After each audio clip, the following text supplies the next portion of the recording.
When it comes to getting a flat belly, planks are at the top of the list of ideal exercises to do. It is, after all, an exercise that everyone swears by, whether fitness enthusiasts or even pro athletes. Plank activates the core and effectively reduces belly fat, revealing washboard abs that many of us have always wanted.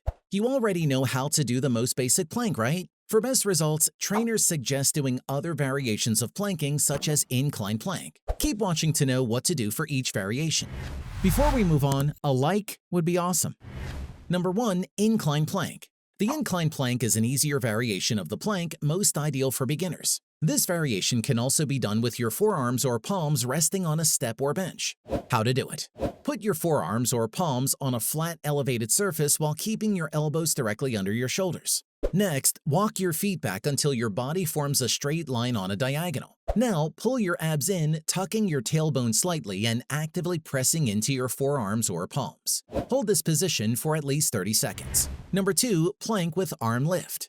Another way to add variety to the basic plank is to add an arm lift, either by pressing into the opposite forearm or palm. This is a more challenging plank variation. To perform a plank with an arm lift, follow these steps. How to do it. Assume a traditional plank position. Now, steadily shift your weight to your right forearm. From there, put out your left arm straight in front of you. Maintain this position for 3 seconds while keeping your core tight. Slowly put your arm back in the starting position. Then switch arms and repeat. Complete 2 to 3 sets of 10 reps. If there's a plank with an arm lift, then there's also a plank with a leg lift. More about this plank variation here.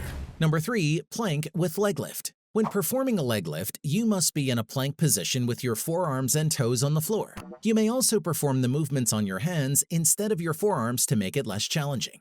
How to do it. First off, get in a forearm plank. Next, slowly raise one leg 5 to 8 inches off the floor. Then count to 2 and slowly lower your leg to the floor. Switch legs and repeat. Complete 2 to 3 sets of 10 reps. Now that we've covered the base, next up is the ideal time one should hold a plank. How long should you hold a plank? Experts say that to reap the most rewards, you should hold 3 planks for up to 60 seconds each. Maintaining good form while holding a plank for 60 seconds allows you to effectively utilize your core muscles and keep them under control for roughly the amount of time you may be doing other exercises. If you can hold it for 60 seconds straight, split it into equal parts. Say 2 sets of 30-second planking or 3 sets of 20-second planking. Tired of alternating between a couple of plank variations? There are a ton of other exercises you can easily incorporate that promote a flat stomach. Click here to know what these exercises are.